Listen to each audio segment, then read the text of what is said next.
আসসালামু আলাইকুম। আজকে আমি বানাবো চিকেন শাসলিক। কিভাবে এরকম মজাদার শাসলিক তৈরি করা যায় সেটাই দেখাবো। শাসলিক তৈরির জন্য আমি প্রায় 500 গ্রাম মুরগির মাংস নিয়ে নেব। আমি এখানে বুকের মাংস নিয়েছি। মাংসগুলো এরকম কিউব করে কেটে নিতে হবে।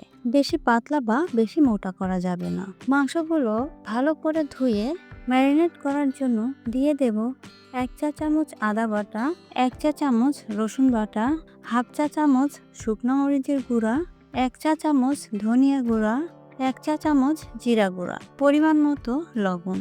এবার দেব গোলমরিচের গুঁড়া, দিয়ে দেব প্রায় 2 চা চামচ লেবুর রস, প্রায় 2 চা চামচ সয়া সস।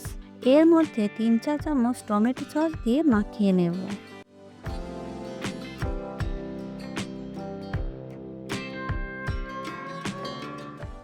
আমি আগে থেকেই কিছু ক্যাপসিকাম আর পেঁয়াজ কেটে নিয়েছি। পেঁয়াজ আর ক্যাপসিকাম আমি এইরকম কিউব করে কেটে নিয়েছি।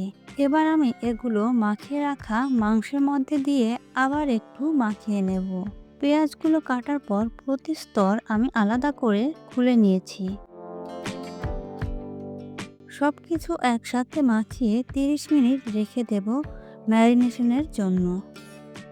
এবার আমি একটা পাত্রের মধ্যে বেশ কয়েকটি ব্যাম্বু শাসলিক স্টিক পানিতে 20 মিনিট ভিজিয়ে নেব। এবার আমি সস তৈরি করে নেব। সস তৈরি করতে দিয়ে দেব টমেটো সস, সয়া সস, তেল। এগুলো ভালো করে মিশিয়ে নেব। এবার ভিজিয়ে রাখা সেই স্টিকগুলো নিয়ে প্রথমে ক্যাপসিকাম গেঁথে নিচ্ছি। গাঁথার সময় চেষ্টা করবেন একটু চেপে চেপে গেঁথে নিতে। নিজের পছন্দ মতো একটা ক্যাপসিকাম, পেঁয়াজ, চিকেন এরকম করে গেঁথে নেবেন।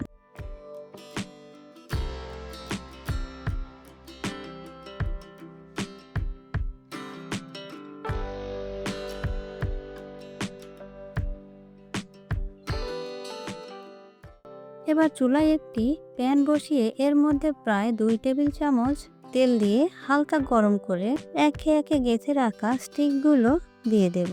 চুলার আঁচ মিডিয়াম লো হিটে একটা পাশ কিছুক্ষণ ভাজার পর একটা ঢাকনা দিয়ে ঢেকে দিচ্ছি। 2-3 মিনিট ঢাকনা দিয়ে ঢাকার পর আবার উল্টিয়ে আগে থেকে তৈরি করা সস ব্রাশ করে নিচ্ছি। এভাবেই একটু পর পর চারপাশ উল্টিয়ে ভেজে নিতে হবে আর একটু পর পর সসটা ব্রাশ করে নিতে হবে। সব মিলিয়ে প্রায় 10-15 মিনিটের মধ্যে সেদ্ধ হয়ে যাবে।